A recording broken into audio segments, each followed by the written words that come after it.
With my YouTube channel of almost 1.4 million subs, Instagram close to 70,000, and constant emails and messages asking me to work on projects, let me show you how I would go about standing out today if I was just beginning as a graphic designer. This course right here is going to show you how to stand out in this saturated graphic design industry in 2025 and beyond. So first, we need to get real for a second. If you're trying to stand out in today's design world, the first thing you need to do or need to have is a signature style. You know, that thing that makes people see a piece of your work and instantly think that's theirs. But here's the catch. Having a signature style doesn't mean boxing yourself into one aesthetic forever. You're not a one-trick pony, right? It's about finding that sweet spot between consistency and versatility. And let me show you how. Step 1 is to reflect on your strengths.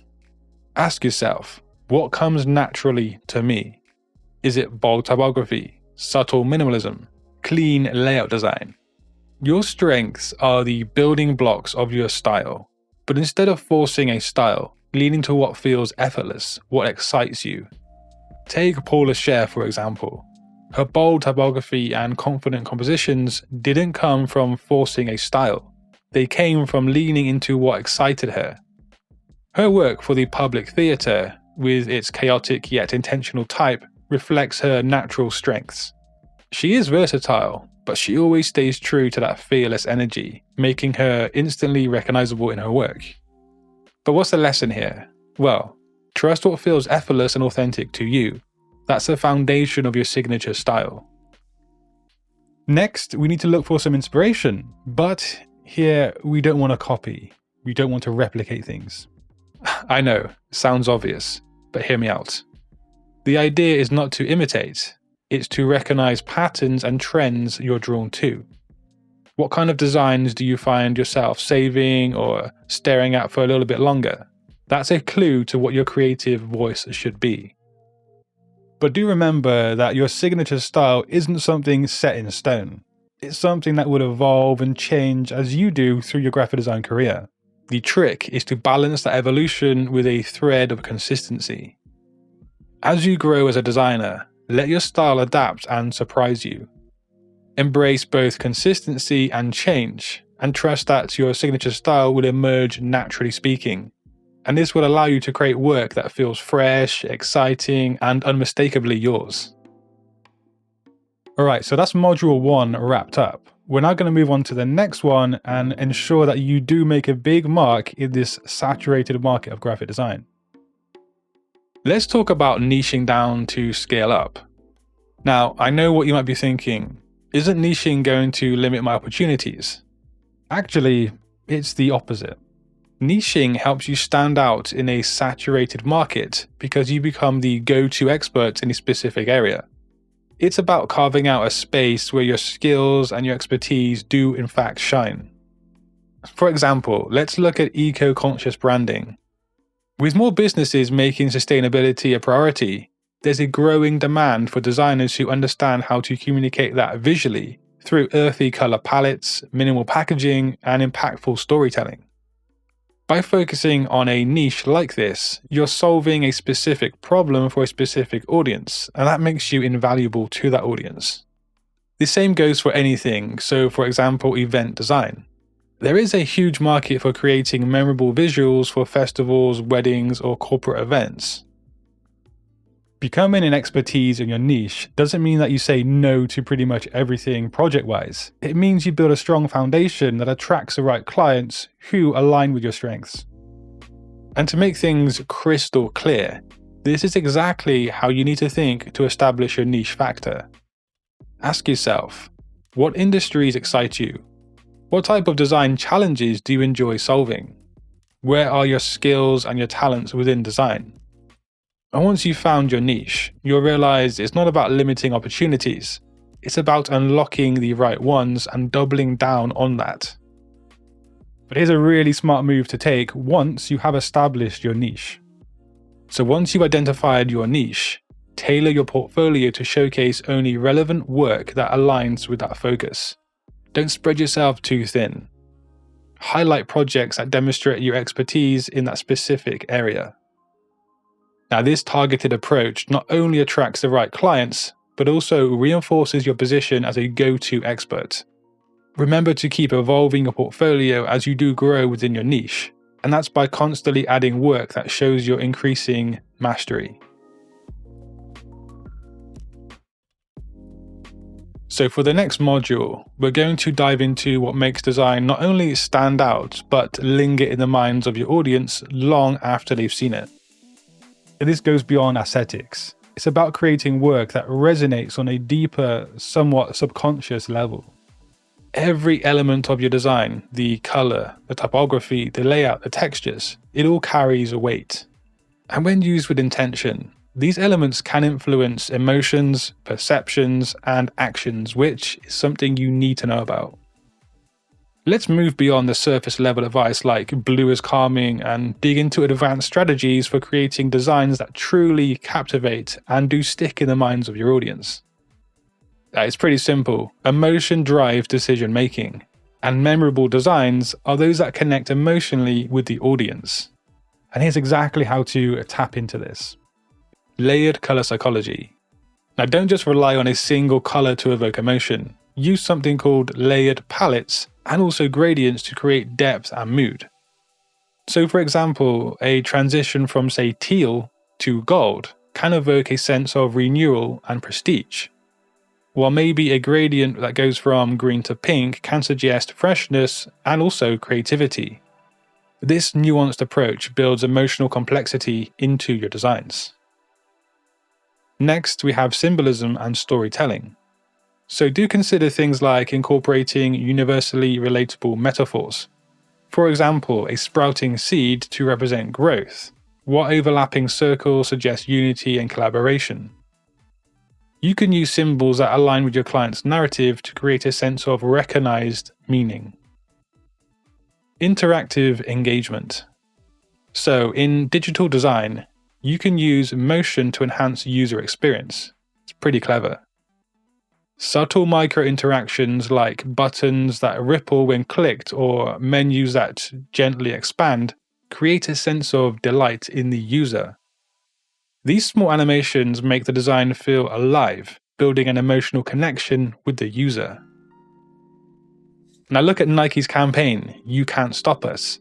It uses split-screen visuals, matching athletics from different contexts into seamless movements. The result here is a powerful narrative of unity and resilience that emotionally connects with the viewer. I hope you can see how that comes together. When working towards creating memorability, we want to create a long-lasting impact with our design work. The goal is to design work that embeds itself in people's minds, becoming instantly recognizable and unforgettable. This will help make you stand out. You can also do things like add a twist or unexpected detail to your design work. For example, a business card with a die-cut shape, or a website that shifts perspectives as you scroll down. These small little surprises catch attention and they do make people remember the work that you're making. And also you can try to repeat elements to strengthen brand recognition, but subtle variations do keep things fresh. You can think of McDonald's here. While the golden arches are always present, they are constantly reimagined through different campaigns and different layouts. Then we have the multi-sensory approach. With this, engage senses beyond just sight on your designs. So for package design, you can use textures like soft touch finishes or holographic foil, and this can create a tactile and visual experience at the same time. And for digital designs, a subtle sound effect can actually immersify the viewer or the user into your design. And a great example of this is Apple's consistent use of clean typography, minimal layouts, and tactile packaging. It's like that satisfying pull tab on the iPhone box, and this creates an experience that customers remember and associate with the brand's premium quality. It's also that thing that everybody loves to do when they get a new phone, and that's pull that plastic layer off of the screen. Insanely satisfying, right?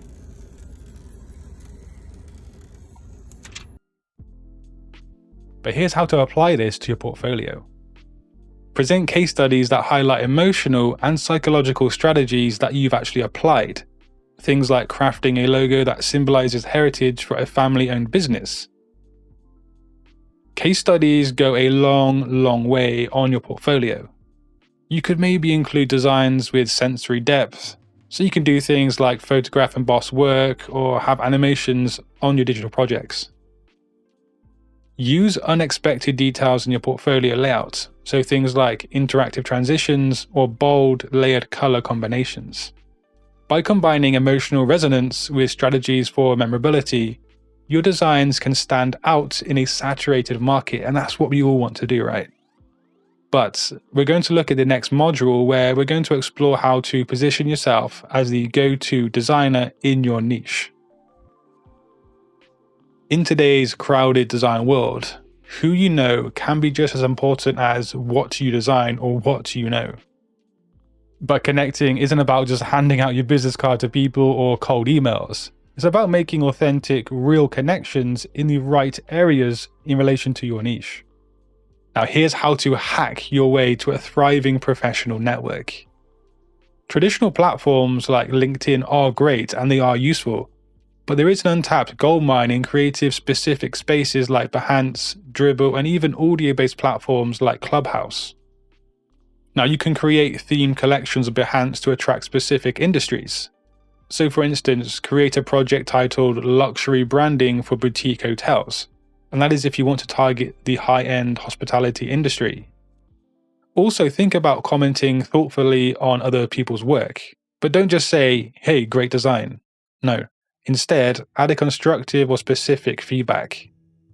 This gets you noticed by the designer and also their audience, but don't try to sound or to come across as if you are someone who knows everything about design and why it looks bad. That's not going to go down too well.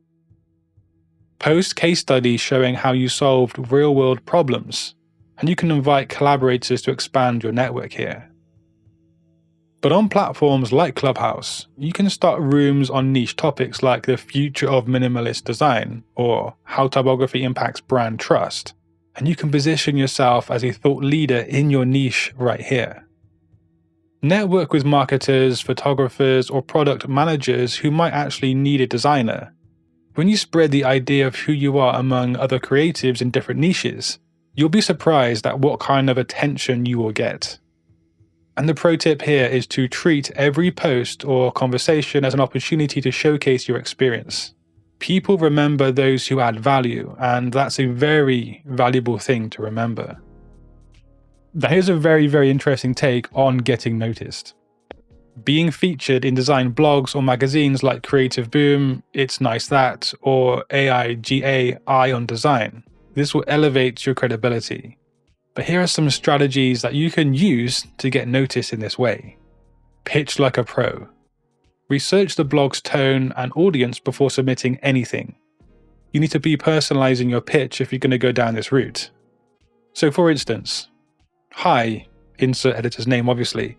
I've been following Creative Boom's coverage of innovative design approaches, and I'd love to contribute a story about my project XYZ or whatever it is.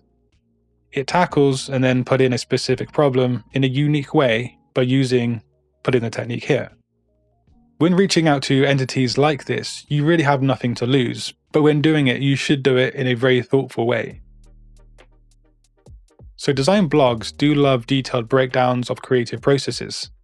You can share your concepts, your struggles, and the solutions visually and in writing too. Also use social proof. You can mention any past recognitions or awards, even if they're local or niche. These details can make your pitch very compelling indeed. Networking isn't just a numbers game. It's actually about making real connections that align with your goals and also your aspirations. By leveraging unconventional platforms, pitching your work to blogs, and providing value to influencers, you'll position yourself as a designer who does stand out. A lot of standing out in 2025 is self-promotion. But I know at times self-promotion can feel a bit uncomfortable, but it really doesn't have to be so cringy or so salesy, if that makes sense. By sharing your work authentically and strategically, you can build a strong presence without the awkwardness. Nobody likes that awkwardness. And here's how to showcase your work online and elevate your personal brand. So the key to promoting your design work without sounding like you're trying too hard is to tell a compelling story. Think of your work as a solution, not just a product. So yeah, let's break down this strategy into simple to digest parts. Focus on the story behind the work rather than just the outcome. So talk about the challenges your client faced and how your design solved them. When you weave a narrative around your work, it naturally engages your audience and it shows them your expertise. Now, instead of simply posting your designs and saying, "Hey, here's my latest project," share some insights as well. Explain why you chose certain colors, how typography affects readability, or why the layout helps deliver the message.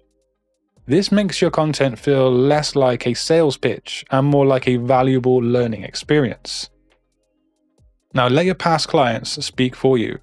If they loved your work, share their feedback. Not only does this provide social proof, but it also builds trust with your audience. People like to see real results, and nothing is more persuasive than positive testimonials. Create value-driven content. So don't just show your finished work. Give your audience something useful. Create design tips, tutorials, or share your thought processes. This keeps a focus on your expertise and it helps you build a loyal following in the end result. Behind the scenes content is one of the best ways to show your human side of your brand and your design self. And here's exactly how we can do that.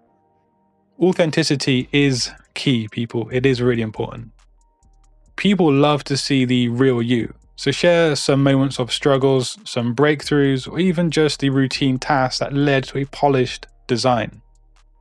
Authenticity builds trust, and your audience will appreciate the transparency. Document, don't create. Instead of spending time crafting perfect content, focus on documenting the process.